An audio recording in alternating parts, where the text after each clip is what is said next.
Bonjour à tous, je m'appelle Germain Forestier, je suis enseignant-chercheur en informatique à l'Université de Haute-Alsace. J'enseigne dans une école d'ingénieurs qui s'appelle l'ENSISA et je fais ma recherche en intelligence artificielle dans un institut de recherche qui s'appelle IRIMAS.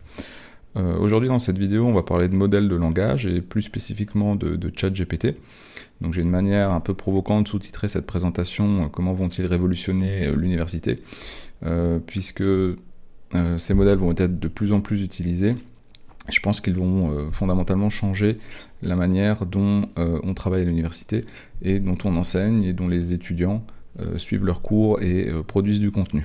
Donc je ne suis pas là pour vendre particulièrement ChatGPT ou les modèles de langage de manière générale. Le but est simplement de faire une introduction, vous présenter comment ils sont utilisés actuellement par les étudiants et certains enseignants. Voir également quels sont les usages futurs qu'on peut entrevoir. Alors, je suis informaticien, donc il y aura certains exemples que je vais prendre en informatique qui s'appliqueront peut-être pas à votre discipline. Également, si vous êtes informaticien ou spécialiste en IA, vous n'allez probablement pas apprendre grand-chose parce que je reste assez haut niveau, peut-être un petit peu sur les usages. Donc cette présentation est disponible sur ce lien, donc vous pouvez récupérer sans problème le PDF correspondant donc, à ce que je vais montrer aujourd'hui, avec notamment les liens. Tous les liens qui sont dans la présentation sont des liens cliquables, donc si vous souhaitez avoir des références, n'hésitez pas à télécharger la présentation. Alors démarrons rapidement avec une introduction. Donc qu'est-ce qu'un modèle de langage? Donc les modèles de langage sont des systèmes qui font partie donc, du domaine de l'intelligence artificielle et qui permettent à une machine de comprendre, de générer ou de transformer du texte en langage naturel. Donc c'est des modèles qui apprennent à partir d'une vaste quantité de texte. On verra un petit peu le mode de fonctionnement. La plupart des modèles fonctionnent en essayant de prédire en fait le mot suivant d'une séquence de mots. Le mot-clé en anglais, c'est LLM, Large Language Models. Donc c'est ce mot-clé-là qui revient le plus quand on fait donc des recherches autour des modèles de langage. Alors, ça fait évidemment des dizaines d'années qu'il y a de la recherche en analyse de texte, donc ce qu'on appelle le text mining, ou également donc en anglais le NLP, le Natural Language Processing, ou en français le TAL, traitement automatique des langues. Donc il y a tout un domaine, il y a plein de chercheurs qui travaillent sur l'analyse de texte.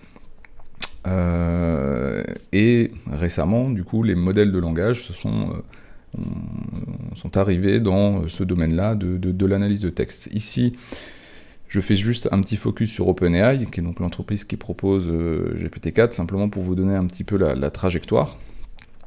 Donc en 2015, OpenAI a été créé. Au début, il faisait des systèmes d'intelligence artificielle avec des démos essentiellement pour montrer comment un modèle d'IA pouvait apprendre à jouer à des jeux atterris.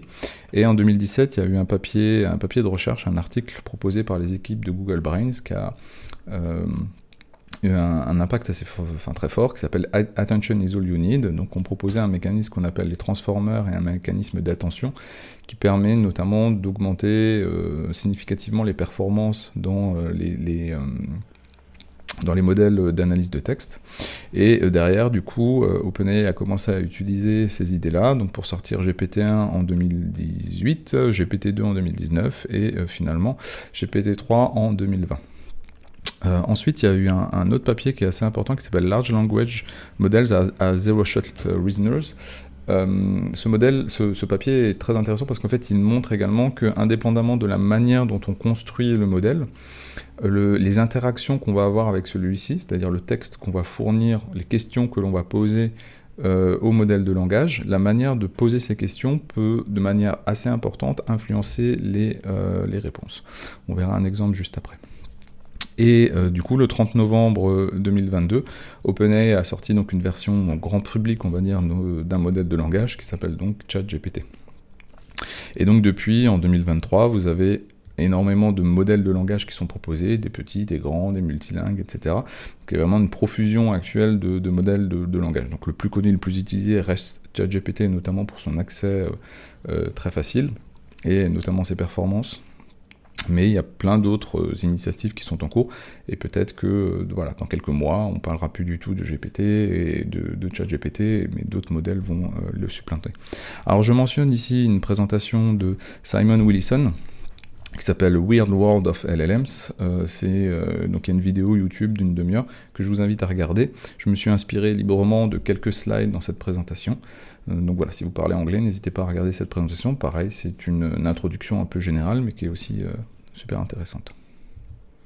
Alors je vous parlais de ce papier Large Language Models are Zero Shot Reasoners. Donc là, la spécificité qui a été montrée dans ce papier notamment, c'est que en rajoutant en fait une instruction demandant au modèle de langage en fait de réfléchir étape par étape, on avait des performances complètement différentes. C'est-à-dire que là, il y a une question qui est posée au modèle de langage, et en lui injectant, en lui demandant « Ok, réponds à cette question, mais décompose ce problème pour y répondre étape par étape », on s'est rendu compte que les réponses qui étaient fournies par le modèle étaient complètement différentes, et souvent beaucoup plus pertinentes. Donc ça montre en fait qu'on comprend pas encore exactement comment tout cela fonctionne, et il y a encore de la recherche à faire, et ce qui est intéressant, c'est qu'il n'y a pas que de la recherche sur la construction du modèle, donc l'entraînement du modèle, mais également sur les interactions à avoir avec. Et là, on est vraiment au tout début de ça, c'est-à-dire comment discuter avec un modèle de langage de telle manière à ce qu'il soit pertinent pour les usages que l'on peut avoir. Alors voilà une interface de ChatGPT.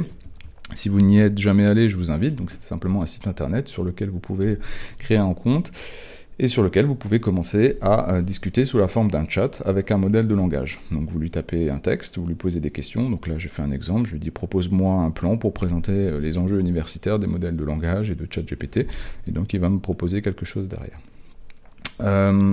Donc si vous ne l'avez jamais utilisé, essayez-le.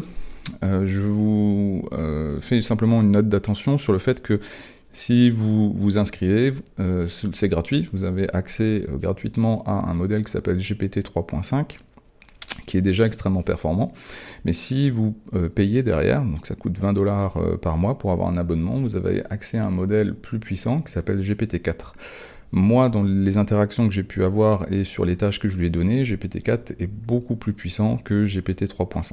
Donc, je ne vous invite pas forcément à vous abonner à ChatGPT, je vous dis simplement que si vous créez un compte gratuit pour tester un petit peu, si les réponses ne sont pas pertinentes, que ce n'est pas tout à fait ce que vous attendiez, etc., simplement pour vous dire, il y a mieux, il y a des modèles qui sont plus performants que le modèle gratuit, accessible, GPT 3.5. Donc ne réduisez pas les modèles de langage à une courte interaction avec GPT 3.5 en disant « Ah voilà, ça colle pas à ce que j'attendais d'un modèle ». Alors, comment fonctionnent ces modèles ? Donc évidemment, je ne vais pas rentrer complètement dans tous les détails du fonctionnement des modèles de langage, même d'ailleurs ChatGPT a un modèle dit fermé, donc on ne sait pas exactement comment ça fonctionne. Il y a évidemment plein de publications et plein de gens qui travaillent sur la construction de modèles, donc on a une bonne idée, mais de détails vraiment précis, on ne l'a pas. Donc ces modèles se basent notamment sur la prédiction possible d'une suite de mots. Donc là, je vous ai mis une capture d'écran de mon téléphone portable. Donc si vous avez un téléphone portable un petit peu récent, quand vous tapez une phrase, il y a des suggestions. Donc là, j'ai écrit « Ce soir, je vais manger une ». Et en fait, automatiquement, mon téléphone me propose glace ou pizza. Donc comment il fait ça ? Simplement, il a analysé du texte et la suite la plus probable, en ayant analysé une grande quantité de texte, quand les gens écrivent « Ce soir, je vais manger une », la plupart du temps, derrière, ils mettent soit glace, soit pizza. Donc pour faire ça, on utilise ce qu'on appelle des réseaux de neurones. Donc des réseaux de neurones profonds, donc Deep Neural Networks, donc c'est des modèles qui sont inspirés du cerveau. Bien entendu, voilà, il y a beaucoup de gens qui critiquent un petit peu cette analogie, parce que finalement notre cerveau est quand même beaucoup plus compliqué que ce à quoi ressemble un réseau de neurones dans la vraie vie, mais finalement ce vocabulaire reste, et donc on utilise des modèles composés de neurones et de couches, et donc il y a des interactions entre ces différents neurones. Donc l'objectif de l'entraînement, c'est d'apprendre les paramètres de ces modèles-là. Je vous le disais, donc il y a eu un papier qui s'appelle Attention is all you need, donc il y a un mécanisme d'intention qui est rajouté là-dedans et qui permet notamment au modèle de se concentrer sur différentes parties du texte. C'est ce qui lui donne sa spécificité, qui permet de contextualiser, d'avoir vraiment de très très bonnes performances. Donc voilà un autre exemple. Donc disons que nous avons un texte qui dit la meilleure chose à propos de l'IA est sa capacité à, et derrière le modèle en fait a parcouru des milliards de textes écrits par des humains, il va regarder quelle est la probabilité d'avoir le mot learn, predict, make, understand, do, etc. derrière. et donc va proposer ces éléments. Donc évidemment, il y a d'autres petites briques dans le modèle, mais le principe de base des modèles de langage, c'est ça, c'est étant donné le début d'un texte, prédire la suite. Donc finalement, à quoi ressemble un LLM, donc un Large Language Model en vrai, si vous voulez installer un modèle de langage sur votre machine. Donc en fait, c'est un gros fichier binaire contenant le modèle de langage, c'est-à-dire les paramètres qu'on dit appris sur un ensemble de données qui est fourni en entrée du modèle. Donc là, j'ai téléchargé un modèle pour vous montrer en tant qu'exemple qui s'appelle Llama, qui est proposé notamment par Facebook. Et donc, quand vous téléchargez des modèles de langage, il existe différentes tailles de modèles. Plus le modèle va être gros, plus il va être performant en général. Donc là, j'ai pris un modèle, vous voyez, qui fait 4 gigas. C'est tout petit dans le monde des modèles de langage. Donc c'est un modèle de langage qui ne va pas être super performant. Mais ce qui est intéressant, c'est d'avoir une gamme de modèles de langage, puisque en fonction des usages et de l'utilité, on n'a pas forcément besoin d'avoir la performance de GPT-4 pour certaines applications. Donc là, j'ai simplement récupéré celui-ci, et ensuite sur ma machine, j'ai créé un petit bout de code Python qui va donc lire ce fichier de 4 Go de poids, et je peux derrière commencer à lui poser des questions, et voilà, vous avez sur votre ordinateur portable, pas forcément connecté à Internet, un modèle de langage avec lequel vous pouvez commencer à discuter. Donc là, je lui ai dit write a short history of friends. Donc là, vous voyez la réponse n'est pas forcément hyper pertinente. Évidemment, je vous ai dit, le modèle est tout petit. On voit notamment, voilà, c'est pas forcément ce à quoi je m'attendais en posant cette question-là, et on voit des informations, par exemple, la France est décomposée en 27 régions. Donc ça, c'est une information qui est périmée, puisque depuis 2015, on a changé. Donc avant 2015, il y avait effectivement 27 régions, et c'est plus le cas maintenant. Et donc là, sûrement qu'il a été entraîné sur des données, plein de sites internet qui se référaient donc aux 27 régions historiques qui existaient, et donc a retenu cette information et est capable là de me la ressortir, mais pas du tout contextualisée.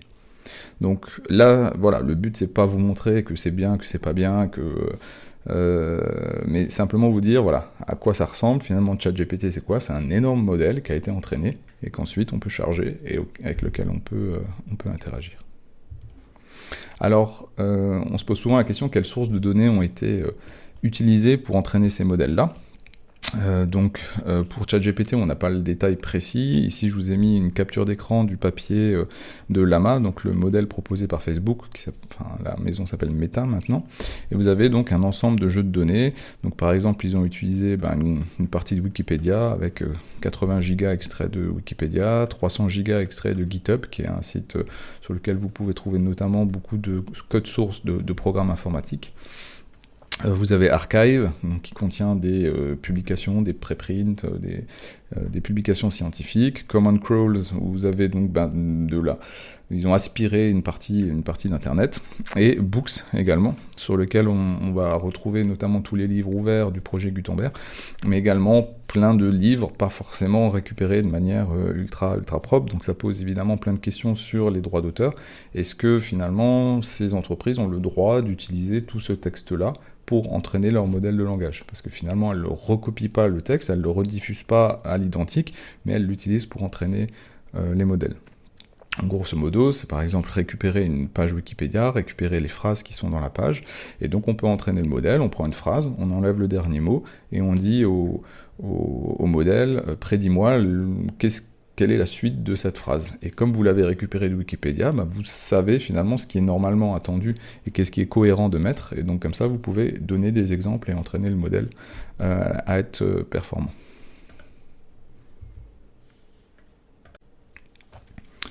Donc voilà, c'était une introduction rapide à comment fonctionnent ces modèles. Parlons maintenant de leur utilisation, notamment dans le cadre de l'université. Donc OpenAI a bien évidemment bien conscience que ces modèles sont très utilisés par les étudiants et par les enseignants. Et donc ils ont publié un guide à l'intention des enseignants pour leur donner quelques pistes sur la manière dont ChatGPT est utilisé et pourrait être utilisé. Donc il y a un post de blog que je vous invite à aller voir. Donc là je vous ai simplement traduit un retour d'expérience d'une professeure qui en fait encourage ses étudiants en éducation à utiliser ChatGPT comme un substitut à une personne en particulier. Donc on le verra par la suite. Les échanges qu'on peut avoir avec ChatGPT, c'est intéressant de donner un rôle en fait au modèle modèle de langage. Donc on lui dit par exemple, tu es un recruteur, tu cherches à recruter telle personne sur telle caractéristique, et ensuite vous rentrez en interaction avec le rôle donné à cette personne. Et donc ça permet de challenger. Je vous donne un exemple là-dessus. Moi, je l'ai utilisé récemment, par exemple, avec un de mes étudiants qui partait en conférence pour faire une présentation. Et donc, j'ai donné à ChatGPT la présentation que cet étudiant allait faire, et je lui ai dit, voilà, imagine que tu es un chercheur très connu dans le domaine, que tu vois cette présentation à une conférence, et que tu souhaites poser des questions, est-ce que tu la trouves claire, et propose-moi 10 questions que tu poserais si tu étais à la conférence. Et les questions qui ont été suggérées, donc il y en a quelques-unes qui sont vraiment bateau et pas intéressante. Il y en a quelques-unes qui étaient pertinentes. Et après, on peut rentrer encore plus dans les détails, continuer avec le rôle, et dire voilà, tu joues le rôle de quelqu'un qui n'a pas aimé la présentation, ou qui veut pousser l'étudiant qui présente un peu dans ses retranchements, donc propose-moi 10 questions un peu provocantes, un peu difficiles à répondre. Et là, il s'adapte, il proposait vraiment des choses pertinentes. Et ça peut être pratique, par exemple, pour s'entraîner, et de se mettre dans une situation en se disant voilà, si jamais je vais à une conférence présenter mon papier et j'ai des questions difficiles, à quoi je pourrais m'attendre? Et donc ça permet de donner un rôle du coup au modèle de langage et à s'entraîner sur ces aspects-là. Alors en termes d'enseignement, des exemples classiques, ça va être la rédaction de supports pédagogiques, donc la génération automatique de résumés ou de plans. Donc c'est-à-dire je commence un cours, je peux demander à ChatGPT, ok, je veux aborder cette notion-là, propose-moi une liste de thématiques, de sessions, j'ai 10 séances pour parler de ce thème-là, propose-moi une décomposition des différents thèmes à aborder. Après, c'est possible de partir de zéro, par exemple, et de lui donner quelque chose. Moi, je l'ai fait avec mes cours, par exemple, je lui donne le plan de mon cours, je lui dis, voilà, j'ai un cours de fouille de données, voilà les notions que j'aborde. Est-ce que tu vois quelque chose qui manque? Est-ce que l'ordre des séquences est bon? Qu'est-ce qui pourrait évoluer? Je lui ai déjà donné des choses en lui disant voilà, cette notion-là, j'ai du mal à la faire passer, je sens bien que les étudiants en cours, ils comprennent pas par rapport aux exemples que moi j'ai choisis, est-ce qu'il y aurait une autre manière de le présenter? Alors, exercice automatisé, donc création de quiz et de tests personnalisés. Là c'est pareil, vous pouvez fournir un bout de votre cours à ChatGPT et lui dire voilà, génère-moi un QCM avec 10 questions, 4 possibilités de réponse, une seule bonne réponse et une explication de la bonne réponse. Et alors, évidemment, ça ne sera pas parfait tout de suite, mais avec quelques échanges, on arrive vraiment à des questions qui sont, en tous les cas, moi, dans les exemples et les interactions que j'ai pu avoir, plutôt pertinentes. Donc ce qui ouvre la porte à la génération automatique de questions sur les exercices. Sur les cours. Alors correction et fourniture de feedback automatisé, donc là, fournir à un modèle de langage un exercice réalisé par un étudiant, lui demander de le corriger, de l'analyser. Donc ça, dans le cas de l'informatique, c'est assez commun, c'est-à-dire qu'un étudiant, on peut fournir un bout de code informatique produit par un étudiant et demander à ce qu'il soit annoté et corrigé de manière automatique. Adaptabilité, donc contenu adapté au niveau et aux besoins des étudiants. Donc il y a quelque chose qui est pertinent aussi, là il y a beaucoup de discussions en disant voilà, est-ce qu'on va être remplacé, est-ce que l'IA va remplacer les enseignants, etc. Donc évidemment, je n'ai pas la réponse ici, et je ne pense pas que ce soit le cas, mais il va falloir intégrer ces éléments dans nos discussions. Et une particularité des modèles de langage, c'est que ils ont aussi une capacité à se répéter sans forcément, ça les dérange pas de répéter plusieurs fois les mêmes choses. Moi, je vois, voilà, je suis en cours, les étudiants vont me poser une fois la question, 2 fois la question, 3 fois la question, donc c'est évidemment... enseigner, c'est aussi l'art de répéter, mais au bout d'un moment, on va bien se rendre compte, les étudiants vont arrêter de poser la question parce qu'ils sentent bien que finalement, ils n'arrivent pas à comprendre par rapport aux explications que je donne, ou que la question a déjà été posée, ou finalement ils ont la question plus tard. Et finalement, un modèle de langage, il n'a pas, entre guillemets, ce problème d'un humain de pouvoir s'énerver ou s'embêter ou s'agacer, de devoir répéter 1000 fois les mêmes choses. Le modèle de langage, on lui pose des questions, on peut lui demander 10 fois de nous l'expliquer en plus simple, en plus compliqué, en plus détaillé. Et la génération de ressources supplémentaires, donc génération d'exercices complémentaires, si on arrive à automatiser de manière, encore une fois, pertinente la génération d'exercices et éventuellement leur correction, on est dans une boucle qui permet de produire du contenu et des exercices adaptés. Alors je vous le disais, assistance 24 heures sur 24, 7 jours sur 7, donc pas comme un humain, c'est un modèle qui est accessible n'importe quand, à n'importe quel moment, on peut poser des questions, on peut engager la discussion avec lui. Alors personnalisation, réponse adaptée au niveau et aux besoins de chaque étudiant, donc on peut imaginer aussi un étudiant qui a un exercice en cours, qui le soumet, qui ne le comprend pas, ou alors on se rend bien compte, j'ai fait un exercice et je vois que les étudiants, il y en a 2-3 qui arrivent, mais la majorité n'y arrive pas. Je peux lui demander un modèle de langage, voilà un exercice que je propose aux étudiants, j'aimerais bien une version plus simple, à peu près à les mêmes notions, où je voudrais 4 exercices finalement, au lieu d'un seul, qui... avec une difficulté croissante, et ça peut donner du coup des idées sur comment faire évoluer ces exercices. Alors, interaction fluide, c'est intéressant puisqu'on a donc un dialogue en langage naturel, c'est-à-dire on va parler avec ce modèle de langage comme si on parlait à quelqu'un, et donc ça peut être plus agréable pour les étudiants de faire ces échanges-là, notamment plutôt que d'avoir un fichier statique PDF de cours. Ça couvre donc une large gamme de sujets, bien évidemment. Après, il faut être vigilant, donc si le modèle est à jour ou pas à jour, on le verra. Donc OpenAI, par exemple, le modèle ChatGPT actuellement sur OpenAI, a été entraîné avec des données jusqu'en 2021, et donc n'a pas les données par la suite. Mais il est possible d'avoir des modèles connectés à Internet avec les dernières informations. C'est le cas notamment, donc Bing, le moteur de recherche de Microsoft, intègre notamment une version de ChatGPT qui est connectée, on dit, à Internet, et qui permet notamment d'aller chercher des ressources sur Internet et vous donne du coup des pointeurs dans ses réponses. Donc vous donne des références aussi en disant je suis allé chercher ces informations sur ce site ou sur ce site. Et donc le feedback instantané, pareil, on n'a pas besoin d'attendre, un étudiant fait un exercice, il n'a pas besoin d'attendre la séance suivante pour avoir le corrigé ou pour avoir un feedback sur ce qu'il a réalisé. Il peut de manière autonome progresser là-dessus. Pareil, je ne suis pas en train de vous dire c'est super, c'est génial, ça marche dans tous les cas, dans toutes les situations, dans tous les programmes, je vous dis juste des utilisations possibles, que moi notamment j'entrevois pour mon domaine qui est l'informatique. Peut-être que pour votre domaine d'enseignement c'est pas du tout pertinent, mais je vous invite à vous poser des questions et à vous demander ok, comment ces modèles pourraient être utilisés dans mes enseignements. Alors pour la recherche, l'usage le plus classique actuel qui se fait beaucoup, c'est pour la rédaction d'articles. Donc l'aide à la rédaction, donc reformuler du texte, corriger, traduire, structurer, compléter, donc notamment quand on doit par exemple des étudiants produire, c'est le cas en informatique, des publications en anglais et les soumettre à des conférences ou à des journaux, et on n'est pas des native speakers, donc on n'a pas forcément un super niveau d'anglais rédactionnel, et donc ChatGPT permet donc et les modèles de langage d'aider à la rédaction. Donc également aider à la relecture, donc aider à la structuration ou la formulation d'idées, c'est-à-dire vous allez écrire un bout de texte et demander à ChatGPT ou un modèle de langage de l'améliorer, de le transformer, lui demander est-ce qu'il est clair, est-ce qu'il passe le bon message, donc évidemment correction grammaticale,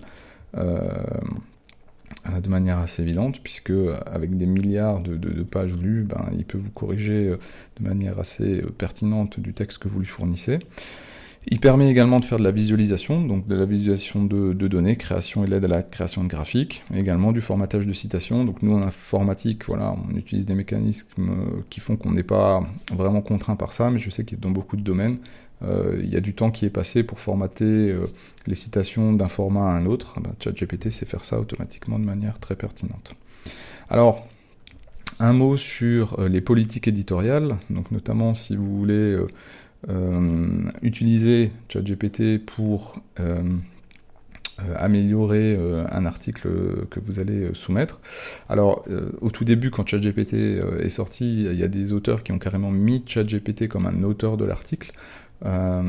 Évidemment, voilà, au bout d'un moment, tous les éditeurs ont rajouté des choses dans leur politique éditoriale pour dire que ChatGPT pouvait pas être auteur d'un article, et que s'il avait été utilisé par les auteurs pour générer tout ou partie du texte ou améliorer des choses, il fallait bien le documenter. Donc que ce soit, donc ça c'est des éditeurs assez connus notamment dans le domaine de l'informatique, donc Elsevier, Springer Nature, là vous avez Science, tous les éditeurs indique maintenant comment, si c'est possible ou pas, d'utiliser les modèles de langage ou l'intelligence artificielle de manière générale pour améliorer un article de recherche.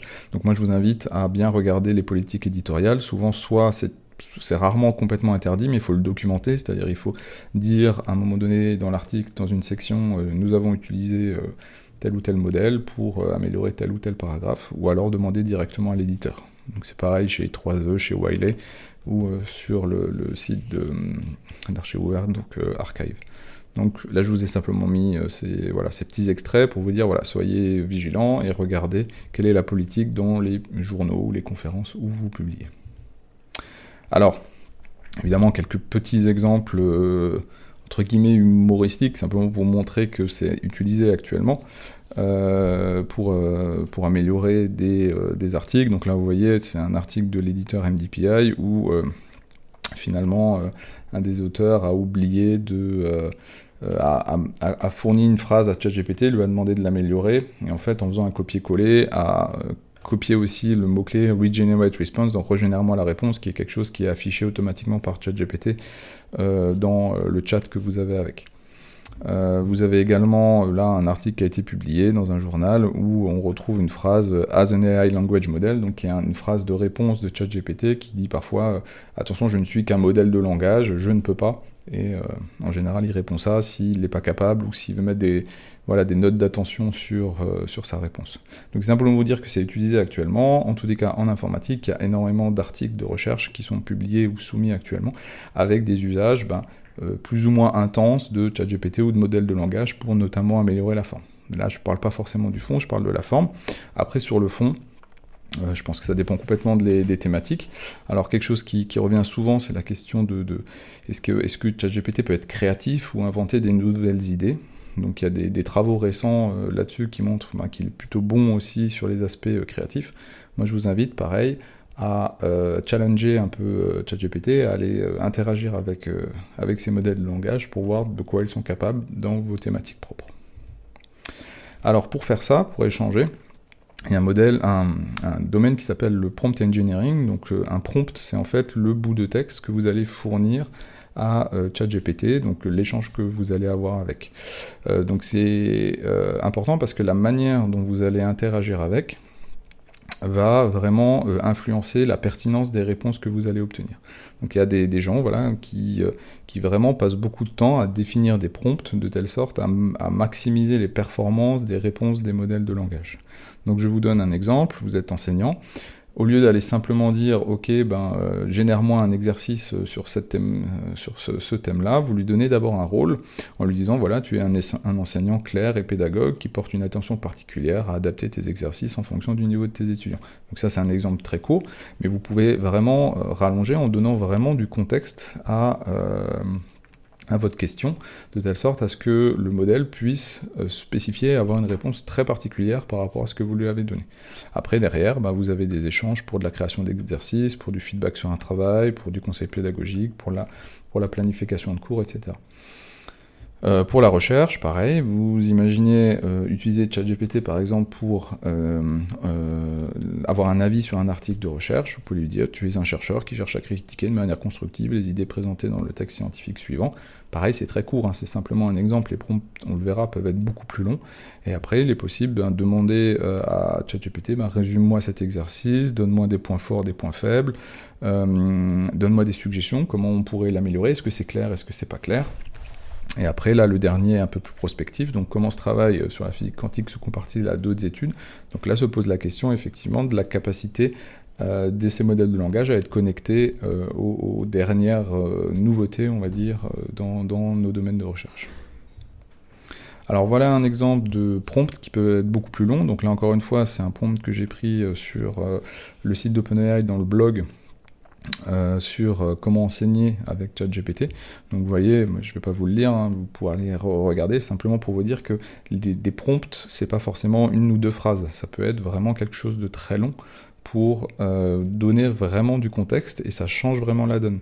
Donc pareil, dans vos interactions avec ChatGPT, si vous écrivez simplement des petites phrases, des petites questions toutes simples d'une ligne, dites-vous que les réponses vont pas forcément être pertinentes, et ne résumez pas les performances des modèles à simplement la réponse à une question toute simple. Parfois, il faut s'adapter, passer un petit peu de temps quand même à comprendre comment ça fonctionne pour maximiser en fait leur utilisation. Alors, comment les étudiants les utilisent, on le reverra par la suite. Là, je vous donne un exemple de prompt qui a été utilisé par un de mes étudiants. Donc là, c'est la première année. On a eu des soutenances de stage sous l'ère, on va dire, de ChatGPT. Donc là, moi, j'ai demandé à mes étudiants pendant les soutenances, à chaque fois, est-ce que vous avez utilisé ChatGPT pour rédiger tout ou partie de votre rapport? Et donc là, c'est un prompt qui a été utilisé donc, par Brian Dallest, qui m'a donné l'autorisation d'en parler, donc de montrer le prompt qu'il a utilisé, qui est un étudiant donc, qui a été diplômé là, cette année en Master 2 Informatique et Mobilité dans mon université. Et donc voilà le rôle qu'il a donné à ChatGPT. Il a dit à ChatGPT, tu es en fait le prof qui va évaluer mon rapport de stage. Et tu dois le relire, me dire s'il est clair, s'il y a des fautes d'orthographe, s'il y a des fautes de syntaxe, etc. etc. Alors, ChatGPT peut être utilisé aussi pour plein d'autres choses que simplement, entre guillemets, de la génération de texte. Il est très très bon pour tout ce qui est transformation de données, pour convertir, par exemple, d'un fichier CSV vers un fichier JSON, etc., pour tout ce qui est formatage de données. Donc pareil, des choses que, quand des fois vous faites un copier-coller d'un fichier PDF, et il y a des espaces que vous voulez enlever, des retours à la ligne qui vont pas bien. Donc ce qu'on peut faire via un petit script informatique, mais si on n'est pas informaticien, on ne sait pas forcément le faire, ben là on peut le coller dans le modèle de langage et lui dire, ben voilà, enlève-moi les retours à la ligne, les espaces supplémentaires, etc., etc.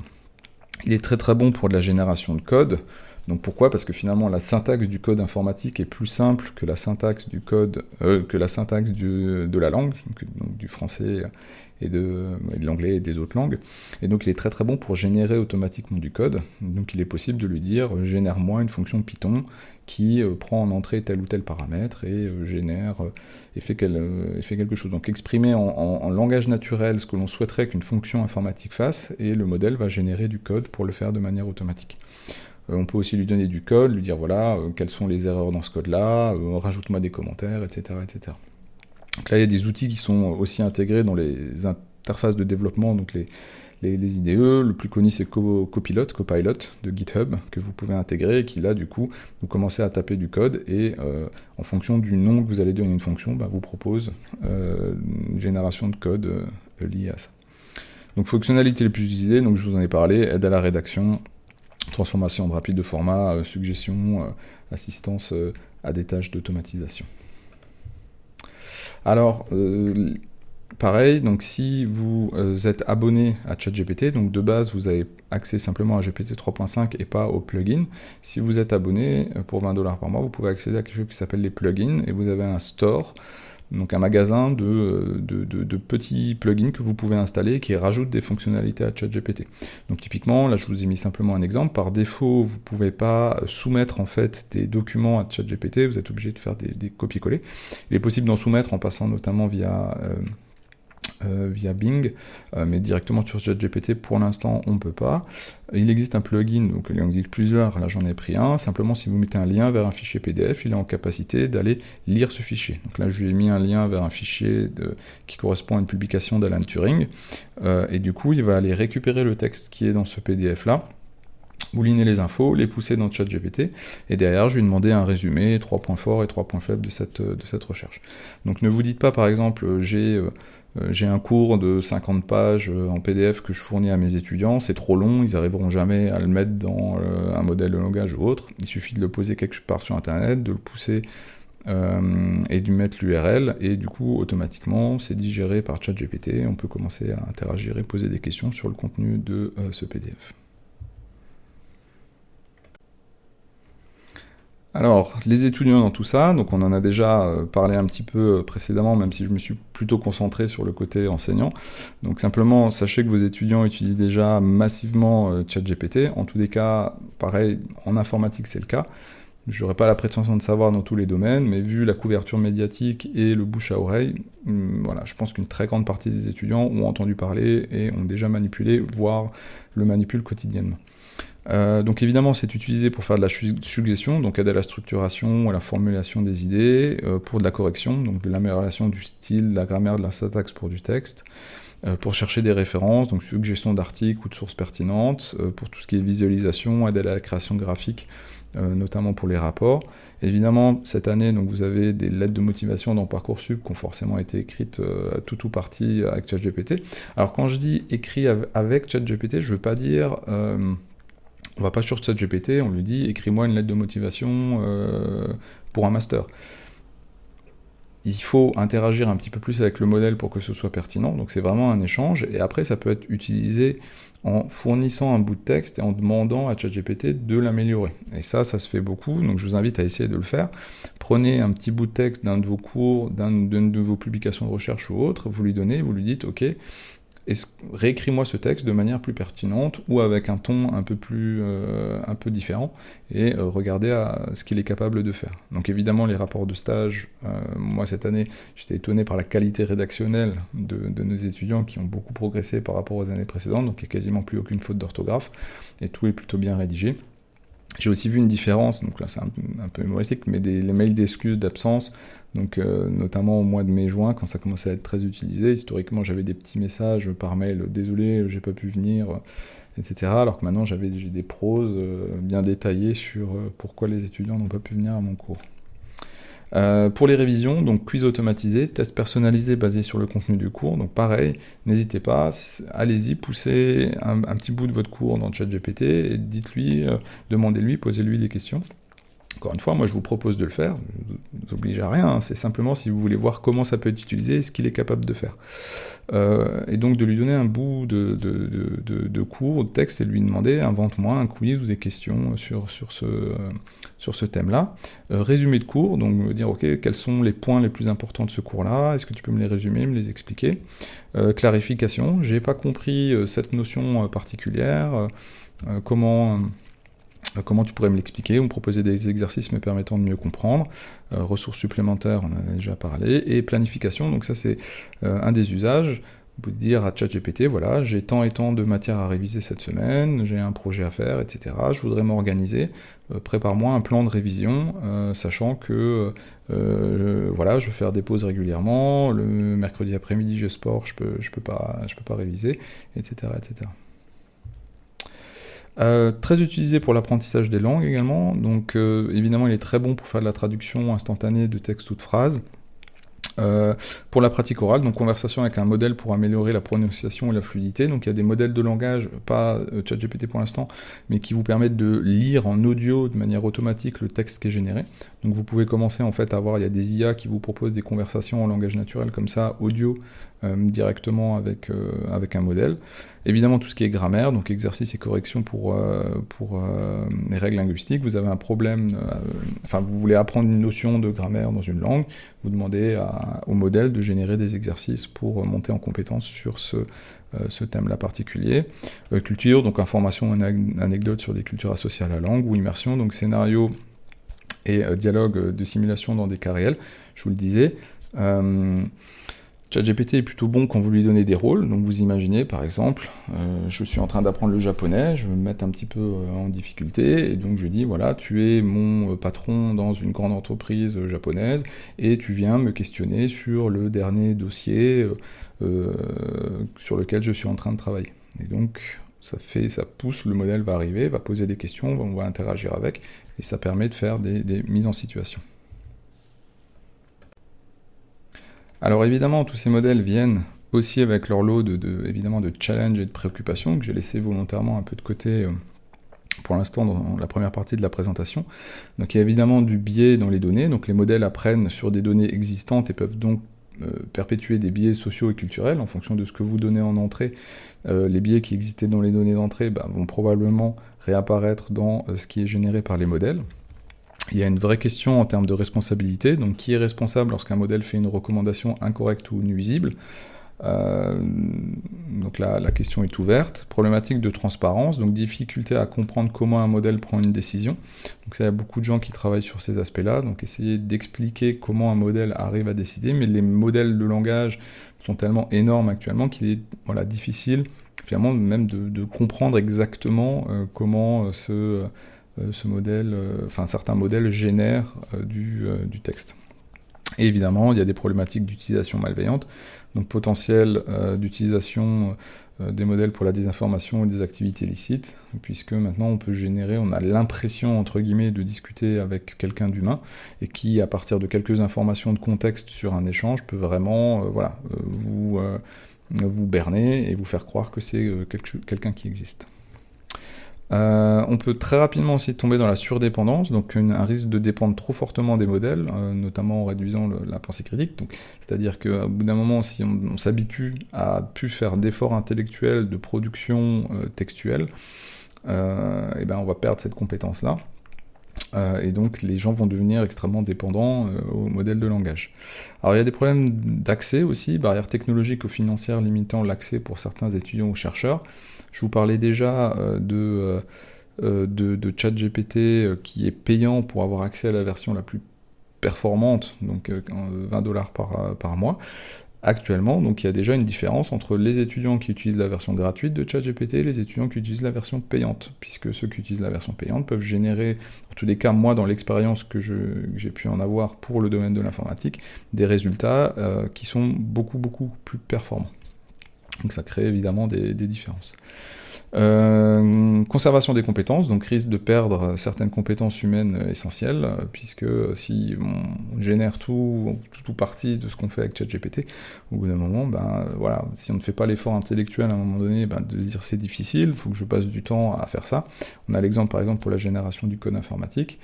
C'est facile maintenant de générer automatiquement du code. Par contre, de se dire, quand on démarre un apprentissage, de dire je vais passer du temps à essayer de faire un petit projet, mais qui serait finalement résolu en 3 minutes d'échange avec ChatGPT, voilà, ça pose question. Sécurité des données, j'y reviendrai, préoccupations concernant la confidentialité et la sécurité des données, notamment ce qu'on fournit à ces modèles de langage, et les problématiques de mise à jour, donc nécessité de les garder les modèles et les systèmes à jour pour avoir les dernières informations. Donc je parlais notamment pour les activités de recherche, si vous voulez que ça soit, que pouvoir l'utiliser au quotidien de manière pertinente, il faut qu'il soit au courant des dernières avancées dans votre domaine. Problématique au niveau du plagiat, donc il y a une facilité accrue pour copier ou générer du contenu non original. Donc là c'est une vraie problématique, puisque il y a des logiciels de détection de plagiat. Si par exemple un étudiant copie-colle un paragraphe de Wikipédia dans son rapport de stage ou dans son travail à rendre, on le voit de manière évidente et les logiciels sont capables de l'identifier. Par contre, je vous invite à faire le test, vous copiez-collez un paragraphe de Wikipédia, vous le collez dans ChatGPT en lui disant « réécris-moi ce paragraphe » en disant la même chose mais différemment. Donc restructure-moi ça. Je veux passer la même information, mais je veux que ce soit écrit différemment. Et il est potentiellement capable de générer ça de manière totalement infinie, donc plein de versions différentes du texte. Problématique d'originalité, donc difficulté à distinguer le travail humain du contenu généré par la machine. Donc on en reparlera plus tard, mais ça va devenir... c'est virtuellement vraiment impossible de distinguer en fait du texte généré par ChatGPT. Donc il y a plein de gens qui sont sur ce créneau, plein d'entreprises qui essaient de proposer des outils qui vont calculer statistiquement quelle est la probabilité que votre texte ait été généré par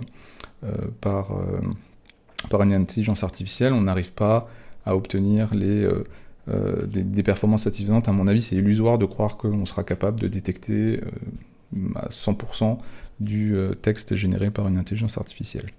En termes d'évaluation, donc comment évaluer correctement le travail des étudiants ou des chercheurs.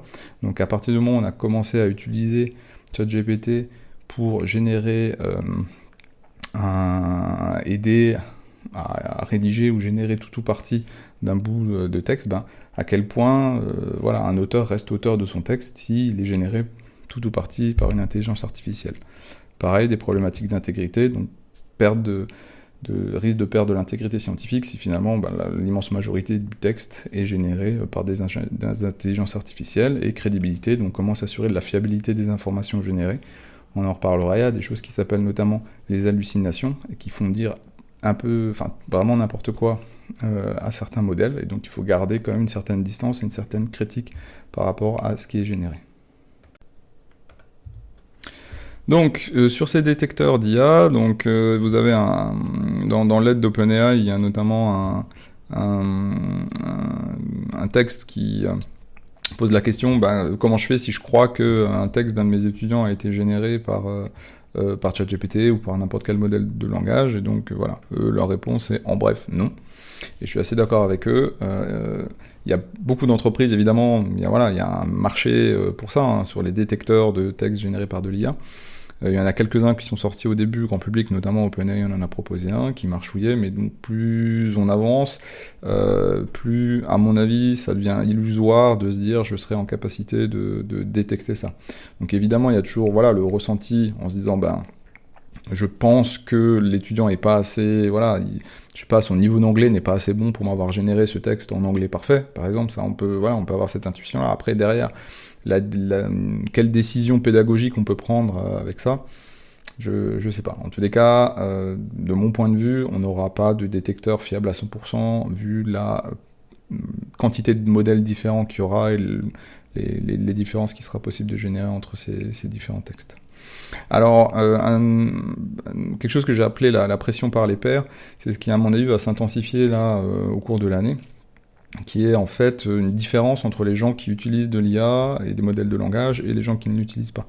Donc, dans un contexte d'enseignement, on peut imaginer donc des étudiants qui n'utilisent pas ChatGPT pour leurs devoirs parce que leur prof leur interdit en disant vous n'avez pas le droit, ou ne sait simplement pas l'utiliser, ou c'est coûteux. Je vous parlais donc de la meilleure version de ChatGPT qui coûte $20 par mois. Et donc on a une classe, donc certains l'utilisent parce qu'ils peuvent le payer, parce qu'ils savent comment l'utiliser, parce qu'ils ont décidé d'ignorer les recommandations de leur prof.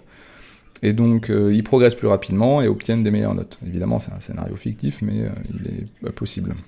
Donc les étudiants qui n'utilisent pas GPT vont évidemment trouver ça injuste, parce que ils vont se rendre compte que finalement, ceux qui l'utilisent s'en sortent mieux que eux. Donc dans un contexte recherche, on a par exemple une directrice de thèse qui interdit à sa doctorante d'utiliser ChatGPT pour la rédaction d'un article. L'article est refusé à une conférence ou à un journal, et donc l'étudiante découvre que tous les articles acceptés, rédigés par des doctorants, ont utilisé ChatGPT. Donc quand je veux dire utiliser, c'est pas forcément, évidemment, vous n'allez pas dire à ChatGPT, génère-moi un article de 10 pages sur cette thématique de recherche. Par contre, c'est s'en servir pour corriger certains paragraphes, réécrire, une suggestion de résumé. Par exemple, ça peut être c'est très utilisé pour ça. Vous fournissez l'intégralité du document et vous dites « écris-moi un résumé qui fait 1000 caractères maximum ». Et ça vous fait des suggestions, et ensuite vous le retravaillez, mais ça vous fait une base de travail. Encore une fois, je vous dis pas que c'est bien, que c'est pas bien, j'expose juste la manière dont c'est utilisé et ça pourrait être utilisé. Donc tout ça pour dire que je pense qu'il va y avoir une pression par les pairs, donc c'est-à-dire que les étudiants vont voir que les autres l'utilisent, les doctorants vont voir que les autres l'utilisent, les chercheurs vont voir que les autres l'utilisent. Et donc il faut ouvrir cette discussion, il faut ouvrir le débat, il faut en parler, parce qu'il va y avoir une pression sur ces questions-là. Il y aura, à mon avis, les gens qui comprennent les enjeux, qui savent les manipuler, qui savent l'utiliser, et les gens qui peuvent être réfractaires ou qui se posent des questions sur cette technologie. Et donc il faut que nous en discutions tous ensemble. Alors les modèles vont-ils tuer leurs sources de données ? Là j'ai mis simplement un exemple d'un site qui s'appelle Stack Overflow, qui est un site de questions en fait, de problèmes d'informatique. Donc vous avez par exemple un problème avec un bout de code informatique, et il y a un forum sur lequel vous postez, puis des gens peuvent répondre en vous proposant des corrections.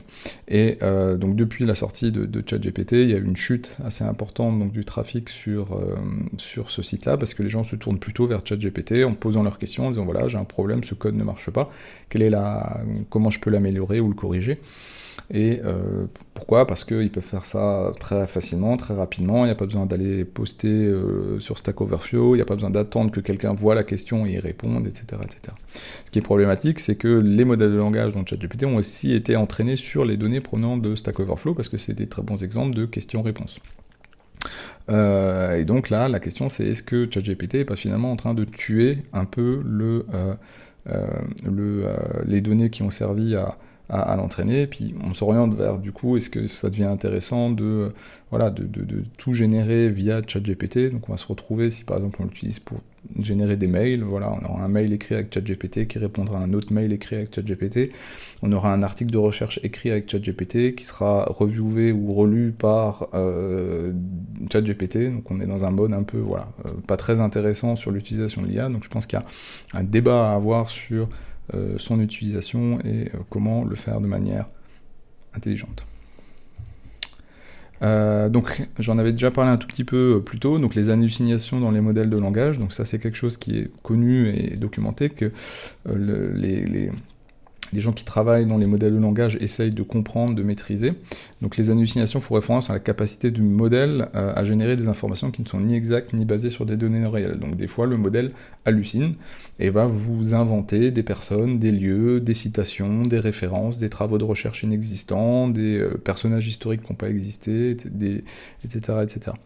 Et donc là, l'origine, ça s'est entraîné sur des grands volumes de données, il y a beaucoup de sources qui incluent des infos erronées aussi, donc voilà.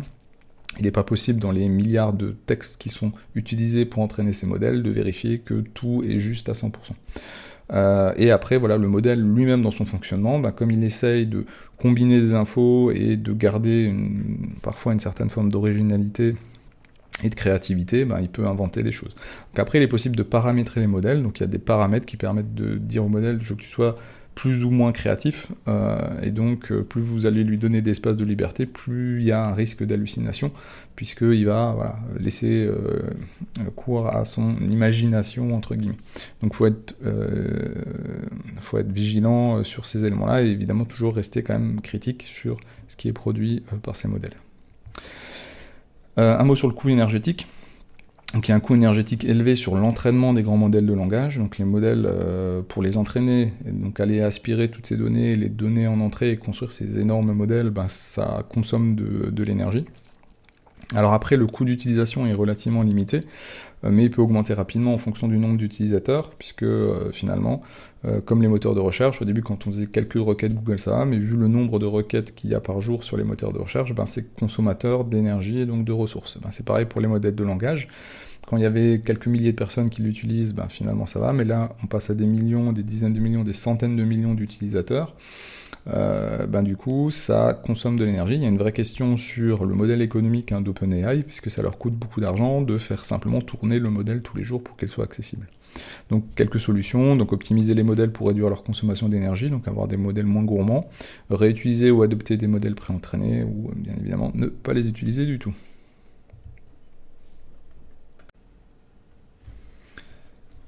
Un mot sur le futur qui s'oriente, donc les modèles personnalisés. Beaucoup de personnes travaillent actuellement là-dessus. Pourquoi notamment?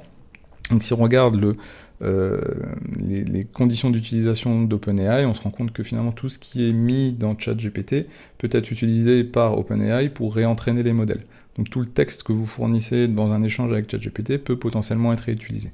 Donc il est possible de demander à ce que ce ne soit pas le cas. Il y a un formulaire à remplir dans la configuration de ChatGPT. Je ne sais pas si c'est réellement effectif, ou en tous les cas s'il y a beaucoup de gens qui s'intéressent à ça, font l'effort d'aller demander à ce que leurs données ne soient pas utilisées. Faut savoir que que par défaut, ils s'autorisent à utiliser les données pour réentraîner les modèles, en anonymisant, en essayant de faire quelque chose, mais pareil, on n'a pas le détail de cela. Faut savoir que ça peut être mis par n'importe qui, c'est-à-dire que vous avez votre cours et vous dites moi je mettrai jamais mon cours sur ChatGPT parce que je veux pas qu'OpenAI le fasse. Il suffit qu'un étudiant ou n'importe qui ait une version numérique de votre cours et le mette un jour dans ChatGPT, tout d'un coup ça y est. Pareil, vous dites moi mes publications de recherche je veux jamais qu'elles soient dans ChatGPT, il suffit que quelqu'un d'autre accède au fichier PDF qui est disponible sur internet et le pousse dans ChatGPT et voilà, ça tombe dans la moulinette d'OpenAI. Donc le futur, des gens travaillent sur des modèles personnalisés, c'est-à-dire des modèles qui sont plus que chez ChatGPT, c'est-à-dire qui sont sur des serveurs personnels ou sur des ordinateurs personnels et qui utilisent nos données spécifiques. Donc par exemple pour une université, on peut imaginer un modèle adapté aux spécificités, à l'histoire, aux cours offerts par l'université. Donc par exemple fournir l'intégralité de l'offre de formation d'une université et construire un modèle de langage peut-être pour l'orientation, pour guider les étudiants, pour faire des choix de modules ou autres, sur lesquels ils pourraient poser des questions. Voilà, je m'intéresse à ça, je voudrais connaître l'offre de formation. Pour un laboratoire, donc modèle formé sur les publications de recherche spécifiques d'un laboratoire, des publications privées, des rapports de recherche internes, et qui permettraient de servir de base de connaissances sur lequel on peut interagir, poser des questions, émettre des hypothèses. Un modèle de langage spécifique pour un cours, donc c'est-à-dire un modèle de langage à vous, sur lequel vous donnez toutes vos ressources de cours, les ressources complémentaires et autres, et qui sera spécifique par rapport aux notions que vous abordez dans vos cours.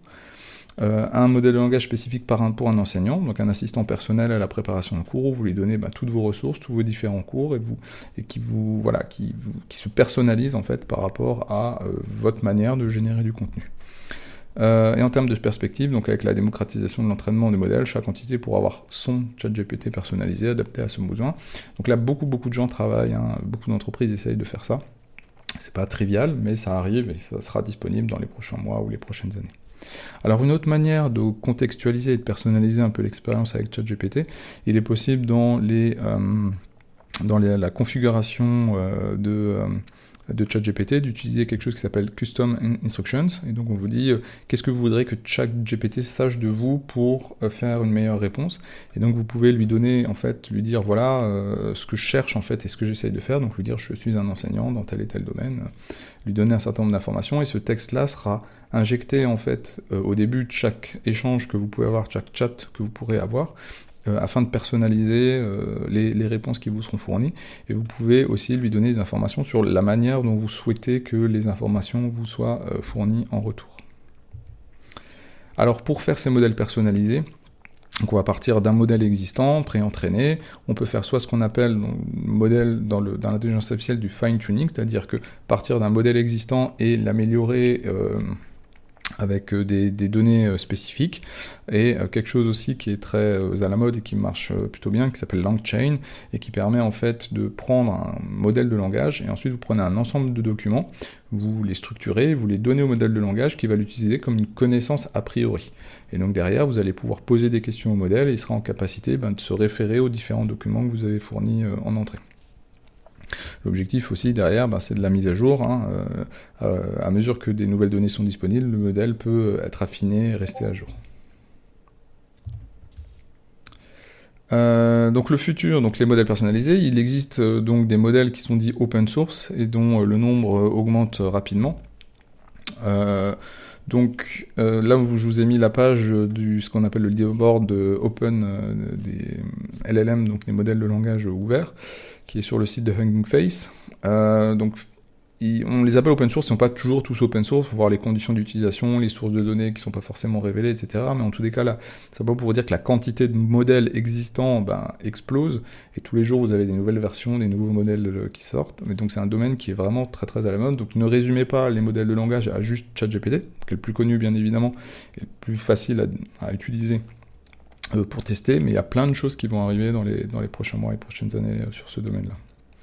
Alors, les modèles multimodaux, aussi très à la mode, là on parle beaucoup de texte, génération de texte, mais il faut savoir qu'avec certains modèles, il est possible aussi de l'intégrer de l'audio, de la vidéo, du texte, de l'audio, vidéo, image, texte, etc. Donc là, je vous ai mis un exemple, c'est un modèle qui s'appelle Lava, j'ai mis une photo de moi, je lui ai dit donne-moi une description de l'image. Donc simplement pour vous dire, pareil, il sera possible, si vous avez un document dans lequel finalement il y a des images, d'intégrer ces images, d'avoir une description des images, d'avoir un retour sur ces images. Donc là, la description n'est pas incroyable, mais c'est pas un modèle très très puissant que j'ai utilisé. Ça peut vous dire que voilà, on va plus loin que simplement le texte. Donc quelques retours de personnes de l'enseignement supérieur et de la recherche. Vous avez une présentation qui a été faite par Gilles Roussel, donc, qui est président de l'université Gustave Eiffel, qui a présenté à France Université une présentation qui disait « Devons-nous avoir peur de l'intelligence artificielle ?» donc qui indique notamment qu'il faut investir dans la formation et la recherche dans ces domaines et dans toutes les disciplines, investir dans la reformation. Donc notamment de parler du fait, là je concentre cette présentation en disant voilà comment les modèles de langage peuvent révolutionner l'université, mais ça va plus loin que ça, parce qu'on se rend bien compte qu'il va y avoir un impact puissant sur plein de métiers différents, et donc il va falloir qu'on se remette nous en question, et qu'on forme nos étudiants, et qu'on se forme nous-mêmes à cette technologie-là, et de voir comment on peut les équiper afin que... ils puissent donc s'adapter dans un monde professionnel dans lequel il y a cet univers d'intelligence artificielle qui existe. Donc là, ça commence à sortir, il y a des articles de presse qui montrent que il y a des gens qui commencent à perdre leur emploi parce qu'ils sont remplacés progressivement par des modèles de langage, et ça va malheureusement se multiplier au cours des prochains mois. Et donc il faut réfléchir nos métiers, réfléchir comment on peut avoir des choses complémentaires entre l'interaction humaine et l'interaction et des choses automatisables avec des modèles de langage. Vous avez également la ministre de l'Enseignement supérieur, Sylvie Retailleau, qui a fait une interview au Parisien qui dit qu'il faut apprendre aux élèves à bien utiliser l'IA, pas l'interdire. Donc qui dit que voilà, pareil, ces modèles sont là, ils sont présents, l'interdiction n'a pas de sens, et il faut qu'on réfléchisse collectivement à comment mieux les utiliser, bien les utiliser. Donc là j'ai mis quelques citations, mais vous avez le lien vers l'échange complet. Alors, on arrive à la conclusion de cette présentation. Donc, pour le take-home message, donc les modèles de langage sont là et les étudiants les utilisent. Donc, je vous invite à ouvrir le débat, ouvrir la discussion. Parlez-en à vos étudiants, parlez-en à vos collègues. Toujours pareil, j'ai fait dans cette présentation des perspectives, des idées, je vous ai donné des exemples d'utilisation, mais il y en a plein d'autres, et en fonction de votre domaine, de vos particularités, que ce soit en enseignement ou en recherche, il y a sûrement des usages différents. Il n'existe pas de technique infaillible pour détecter si un texte a été généré par une IA, donc il y a des... toutes les entreprises travaillent à ça, et évidemment tout le monde se pose la question. Il y a des outils payants qui vous proposent, ou gratuits, qui vous permettent d'identifier ça. Moi, ma conviction en tant qu'informaticien travaillant un petit peu dans ce domaine-là, je pense que c'est illusoire de croire qu'on sera capable à 100% de détecter si un outil d'intelligence artificielle a été utilisé pour générer tout ou partie d'un texte. Donc qui, à mon avis, il va être probablement de plus en plus difficile d'évaluer les productions réalisées en dehors d'un cours en présentiel. Donc je vois, moi, un retour à l'évaluation présentielle, ce qui est déjà principalement le cas, mais je pense qu'il sera vraiment, ça n'aura plus beaucoup de sens d'évaluer une production qui n'est pas faite par quelqu'un qui est présent dans une salle. Parce qu'on ne saura pas discerner à quel point des intelligences artificielles génératives ont été utilisées pour produire tout ou partie de la tâche ou du projet qui a été demandé. Moi, je l'ai trouvé utile dans mon cas pour préparer un cours ou structurer des idées ou avoir un feedback sur des choses. Pareil, testez-le par rapport à vos thématiques, à vos problématiques, à la manière dont vous souhaitez l'utiliser. L'utilisation pour produire donc du contenu scientifique publiable doit être documenté et bien suivre les règles éditoriales. Donc là, grosse question là-dessus. Parlez-en à vos doctorants, parlez-en avec vos équipes de recherche. En fonction de là où vous publiez, certains éditeurs autorisent, interdisent, demandent de bien le documenter, la manière dont on l'utilise. En tous les cas, il faut ouvrir la discussion, faut discuter sur ces éléments. Pourquoi ? Je pense qu'il y a un enjeu quand même fort entre écrire un mail en utilisant un outil d'assistance d'IA, le mail il part, il est lu, puis après, voilà, on l'oublie. Une publication scientifique, c'est quand même quelque chose qui a vocation à rester éternellement accessible sur le web, donc peut se poser des questions sur, voilà, est-ce que je peux pas m'aider d'outils d'IA pour rédiger mon article de recherche. Alors, à mon avis, je le mets en rouge, l'interdiction n'a pas de sens. Alors, je sais que certains de mes collègues ne sont pas d'accord avec moi, ils ne sont pas d'accord avec moi et voudront interdire ce type de techno. Pour moi, ça n'a pas de sens. On n'arrivera pas, je veux dire, c'est utilisé, ça sera utilisé, c'est indétectable et je vois pas comment, alors je me trompe peut-être, hein, je suis ouvert pour en discuter, mais je vois pas comment c'est possible d'interdire ces outils-là. Sachant que, je rappelle, je pense que la pression par les pairs va s'intensifier. Que ce soit au niveau local ou au niveau international, quand on verra que voilà, c'est utilisé par la majorité des gens avec succès, je ne sais pas si on pourra se permettre de ne pas l'utiliser, même si on a des bonnes motivations en disant voilà, qu'éthiquement, etc., on ne souhaite pas l'utiliser. J'ai peur qu'on soit finalement obligé de l'utiliser à un moment donné quand vraiment tout le monde l'utilisera. Donc de mon point de vue, il faut plutôt former les étudiants, les enseignants, les chercheurs à cette nouvelle technologie, il faut en discuter. Donc j'ai pas la solution, je vous dis pas c'est génial, c'est le mal, ou ça va tout changer, etc. Mais il faut vraiment en discuter. Je pense qu'il faut ouvrir un espace de discussion, étudiants, collègues, parlez-en, pour prendre un petit peu l'avis de chacun. Les avancées pour ces modèles vont très ou trop vite, donc ça allait très très vite, vous voyez, ça fait moins d'un an là que ChatGPT est sorti, c'est utilisé massivement au niveau international et ça va s'accélérer. Donc il y a tous les jours, il y a des nouveautés, des nouvelles manières. Alors là, je me suis concentré sur les modèles de langage, mais il y a plein d'intelligence artificielle générative qui arrivent pour de l'image, pour du son, pour de la traduction automatique, pour de la génération de vidéos, etc. Donc c'est un monde qui va très très très vite et je suis pas sûr que nous, en tant que que l'université, et la formation et l'évaluation, etc., évoluent aussi vite que la technologie. Donc là, il y a vraiment un enjeu de se dire, ok, comment je m'adapte, moi en tant qu'enseignant, si finalement c'est très important pour moi de faire produire du contenu textuel à mes étudiants chez eux et qu'ils me le rendent, comment je pense différemment mon cours pour pouvoir continuer à évaluer des compétences, sachant que ces modèles d'IA existent et peuvent être utilisés pour assister. Alors, il me reste 2 slides derrière que je ne vais pas détailler, c'est simplement des liens supplémentaires avec des ressources, ça peut être des vidéos, des articles de recherche, des posts de blog, simplement pour détailler un petit peu plus pour ceux d'entre vous qui souhaitent rentrer un petit peu plus dans les détails de comment fonctionnent ces modèles. Voilà, cette présentation est terminée. Je vous remercie si vous avez réussi à la tenir, à tenir jusqu'au bout et à la regarder en entier. Encore une fois, je l'ai intitulé de manière un peu provocante « Comment vont-ils révolutionner l'université ?» parce que je pense qu'il y aura un réel impact. Moi, ce que je vous conseille, c'est simplement de vous pousser à essayer, à le tester et en discuter autour de vous.